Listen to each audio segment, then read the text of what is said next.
As a pressing engagement and just out of, comedy for the council members, I'm going to make this exception in the order of the hearing. Thank you, Chairman Vasky, and thank you to all the commissioner. This is budget time going on, and I really appreciate the time. Commissioner, I know there's an interruption in the you. flow, and I understand, but I hope you'll won't mind that we're indulging. Thank you, Councilman. Thank you so much. I'm here to really express my opposition to the new rules that's being under consideration today. I think those rules will increase the cost for taxi drivers and makes it more difficult for them to make a living wage. These rules include changes that would allow garage to pass increased costs to drivers for repairs and lease costs, increase gas surcharge per shift, and include an automatic trigger to increase the lease for drivers when passenger pays over a certain amount per shift because their customers use credit cards. And they also reduce the protection for drivers to complain about their fleets by dramatically decreasing fines for retaliation against drivers who file complaints about overcharge. I know today you talk about, taxi of the tomorrow, but I hope that in that future, we also include taxi drivers who could make a decent wage to support their family. It was only last September of 2012 that taxi drivers received their first wage increase in 8 years. These proposed rules will threaten to significantly cut into their hard-won gains. Customers will have to pay more and taxi driver will have to pay more. I myself is a taxi rider, right? I don't drive. I take public transportation, but when I need to get around fast, I rely on taxi. And I hear complaints from drivers about how hard it is for them to make a decent living. So they won that gain for the taxi increase last year. Let's help them keep that gain. And I urge that you reconsider those rules and do not support it. Thank you very much.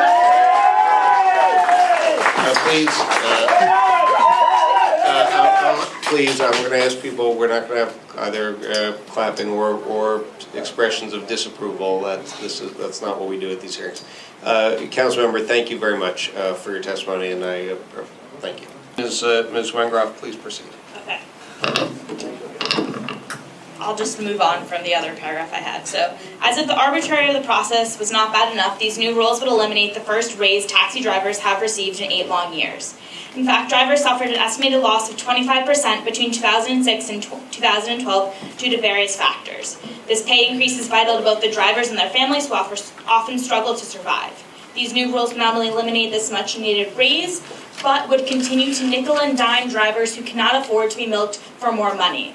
The rule seeks to separate out of the lease various expenses that have traditionally been covered by the lease payments and would add costs to drivers while ultimately eliminating costs to garage and agents. Ultimately, the rules would rob drivers of anywhere between $5,460 to $6,136 of annual income.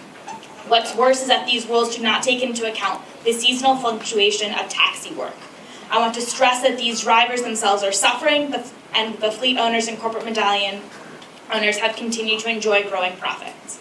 These rules not only harm drivers and the families they support, but also negatively impact general road safety. The proposed rules will force drivers to worry about covering the 7th shift and diverting their attention from the shift at hand. Drivers who are injured or sick will be forced to drive their taxis anywhere to afford to pay for any vehicle repairs or insurance coverage instead of being at home or in the hospital recovering. I want to thank you for finally letting me actually speak today, and I urge you to vote against these proposed rules.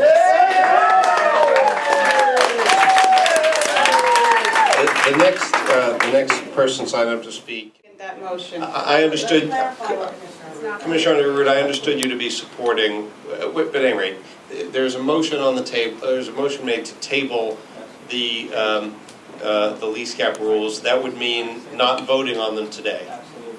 Yes. Absolutely. He's seconding. I'm seconding the table. He wants to table. You want it with her? Yes. Well, then we will proceed to a vote on that, but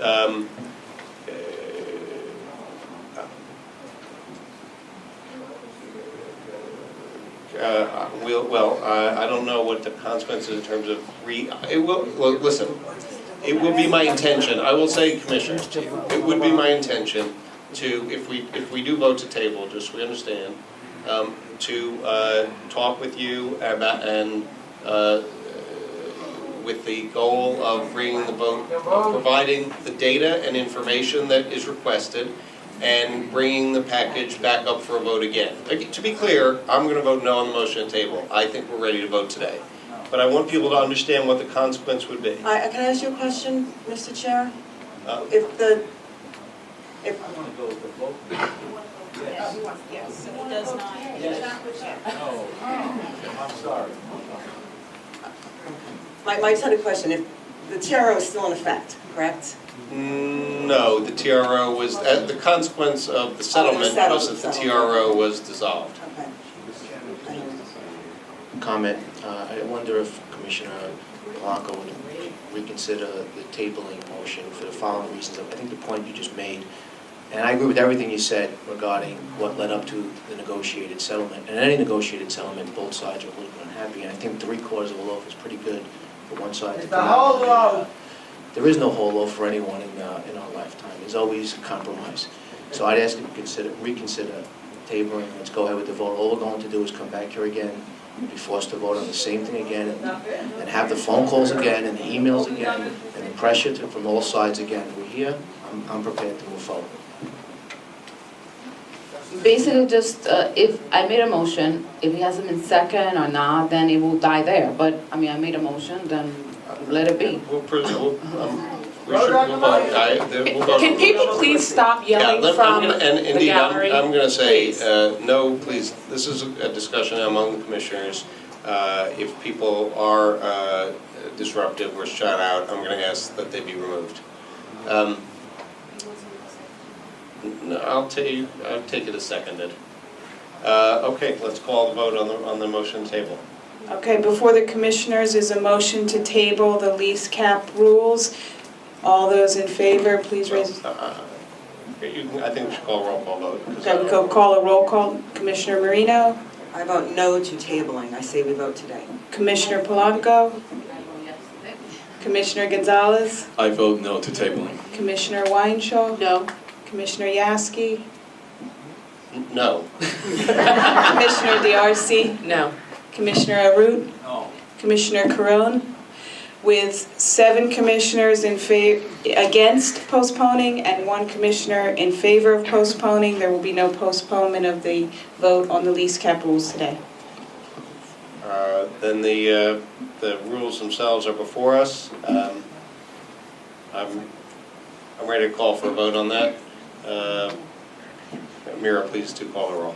Commissioner Marino, I vote yes. Commissioner Polanco, Well, this is not about the MTBOT, Representative Medallion. It's about a party, any party who enters into an agreement with this agency. And so, based on what the chairman said, facing with the risk of losing everything, I'm voting yes for these rules. Commissioner Gonzalez, I'm going to vote no, but I'd like to explain my vote briefly. Okay, first off, I agree and support the rules excluding 2 sections, 5821C1-6 and 5821C2-6, both sections that cover driver negligence for weekly leases. I would support it if the language is similar to 5821C4-5 covering driver negligence on an 5G covering driver negligence where there's an option to lay off the risk at the option of the driver. I do support that the driver should be responsible for damages due to negligence, but I have 2 reservations. First, the subjectivity in who determines the driver negligence. Also, the rules do not permit the driver who elects to take a weekly lease to purchase insurance via a collision damage waiver similar to or akin to car rental agreements. As most of you know, I'm a trader and a portfolio manager with a large bank. Risk assessment is key to my success in the industry. As an owner, I would enter into this trade. Well, one thing I would notice is that with the weekly lease double shifted, the owner receives $200 less per week. As an owner, I would enter into that trade if I felt there was a possibility, a reasonable possibility of me getting more than $200 back. As a driver, I'm $200 better off, but the issue is I have an unknown risk. I had a proposal out there to put out a collision damage waiver that would enable the driver to lay off that risk. Should these rules pass today for drivers subject to these two sections, I just want you to know that I tried but was unsuccessful in modifying the language to give you the option of laying off the risk. Thank you. Commissioner Weinshaw. Before I vote, I just want to say that I have been extremely troubled by these revisions to the lease cap. I understand what Commissioner Blanco had to say about our chairman and his ability to enter into agreements. I would say, though, that this commission has been sued not only on the lease caps, but on a number of other items which have worked their way through the court, and I am proud to say that those initiatives are going forward, that the courts have seen the wisdom of the way of the Taxi and Limousine Commission. So I respect the chairman's right to negotiate these type of items, but I just think that this is wrong. I know that a number of us had talked about the issue of the driver negligence. I do feel that this is probably my time on the commission, probably the harshest rules that I have seen against drivers. I just can't vote for this. I just feel that this is wrong, that it is treating the drivers in a way that I have not seen the years that I've been on this commission, and so therefore I'm voting no. Commissioner Yasky.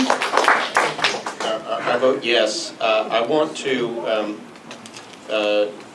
Commissioner Gonzalez, we spoke about this extensively, as you know, and I understand the concern that you raised by you and Commissioner Weinshaw, Commissioner DRC as well, about in particular the negligence provisions.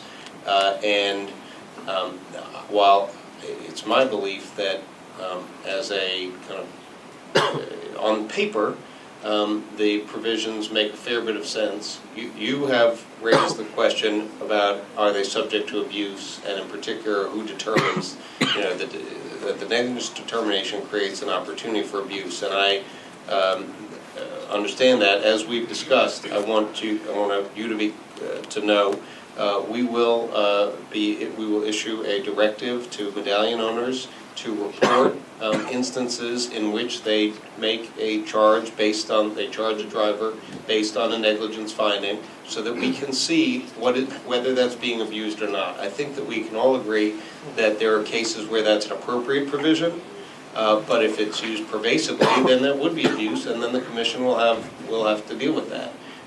So I just want to say publicly the commitment I made to you privately that we will monitor that, and not just in a on a to-do list way, but in a formal reporting, collecting of data way, so that you can see how this provision works out in practice. I appreciate that. I vote yes. You cannot monitor illegal charging still. Commissioner DRC. I've been on this commission, I think, a little bit over 2 years, and my math may be wrong. And we have been called to vote on a number of measures, and most of the time I sit here particularly proud to have an opportunity to participate in rulemaking that I think is beneficial for the various constituencies of this important industry. Today, unfortunately, I am not pleased and proud to be here to vote on these proposed rules. I think that the presentation of these rules by themselves suggest that the good work that we were able to accomplish just some months ago was somehow in error, and I am not willing to say that. I respect immensely the concerns articulated by Commissioner Polanco with respect to this agency's ability to negotiate settlement agreements. and the credibility that is important that we carry with us as we sit down at those tables for discussion.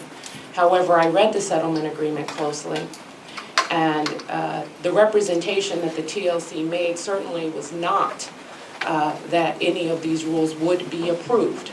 Certainly, the Commissioner Yaski did not have the authority to do that. Nothing in this settlement agreement takes away any commissioner's independent judgment as to the validity or the propriety of any rule. And therefore, I have to make a determination on my own as to whether or not these rules are appropriate. And I have to say that my independent determination, based on discussions that I have had with people in the industry on both sides of the issue, both in connection with these proposed rules as well as in connection with the rules that we voted on in September. In particular, I believe that what people have referred to as givebacks are absolutely and wholly unacceptable. Commissioner Gonzalez spoke to the aspect of the rules concerning driver negligence and the potential for abuse. I will highlight my concern with the rules related to the credit card surcharges and the fact that potential increases would be based on usage versus cost. I am also concerned with the fact that under these rules, the fines for retaliation have been lowered significantly. I cannot fathom, as a public policy matter, why we would want to lower the penalty for retaliation against drivers. And Commissioner, it's somewhat inconsistent, Yaski, I'm sorry, to me, to suggest that we will look to abuse while at the same time saying we're lowering the fines for them. This is a problem for me. I cannot support these rules, and for these reasons and many others that we do not have time for, I vote no. Commissioner Arud? I vote yes. Commissioner Carone? Yes. With a vote of 4 commissioners in favor of the lease cap rules and 5 in favor of the lease cap rules and 3 against, the lease cap revisions are approved. Commissioners, I recognize that what a difficult vote this was for all of you. I do recognize the position that people were in due to the settlement agreement. In other words, having to take what was before you as given. There was not really the kind of opportunity for discussion and change that we generally have with our rules. Commissioner DRC, you are correct, of course, that the agreement that I entered into on behalf of the agency was carefully written and carefully worded so as to ensure that each commissioner would have the right to ratify or not. But that doesn't take away from, I think, Commissioner Blanco's substantive point of the pressure that the position that you put in of having to, that a no vote would mean undoing a settlement agreement and calling into question the ability of a commissioner to negotiate. And I think part of, I think, what I want to take forward is that while I think the commissioner has got to have some ability to make commitments on behalf of the agency, I think that needs to be done with consultation among the commissioners, and so people aren't in the kind of position that they're in. I appreciate the point that you've made there. Chair, we have another issue we're voting on today? We do.